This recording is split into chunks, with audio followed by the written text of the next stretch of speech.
క్రీస్తునాథుని యందు ప్రియ సహోదరి సహోదరులారా, మనందరము కూడా మన రక్షకుడైనటువంటి యేసుక్రీస్తు వారి యొక్క జననం కొరకు సిద్ధమవుతూ ఉన్నాం. బైబిల్ గ్రంథంలో మనం చూసినట్లయితే పాత నిబంధన నుండి కొత్త నిబంధన వరకు ఉన్నటువంటి దూరం 400 సంవత్సరములు. మానవుని యొక్క పాపము వలన దేవునితో సంబంధాన్ని కోల్పోయి, దేవుని యొక్క కృపావరాన్ని కోల్పోయి, చివరకు దేవుని యొక్క స్వరాన్ని కూడా కోల్పోయింది. ప్రవక్తలు లేరు, యాజకులు లేరు, నాయకులు లేరు, రాజులు లేరు.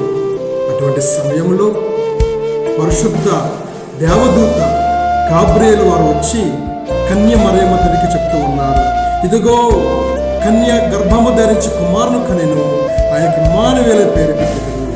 ఇమ్మానుయేలు అనగా దేవుడు మనతో ఉన్నాడని పలుకుతూ ఉన్నది.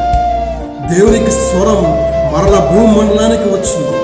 దేవునికి కృప మరల మానవ జాతికి వచ్చింది. కేవలం ఏకైక జననం, యేసుక్రీస్తు వారి యొక్క జననం, అదే క్రిస్మస్ పండుగ.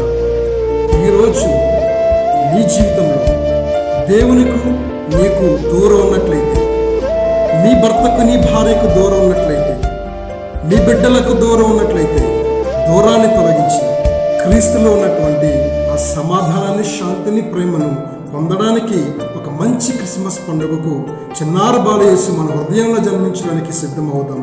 ఆ బాలయేసు వారికి దీవెనలు మీ కుటుంబ సభ్యులందరికీ ఉండునుగాక.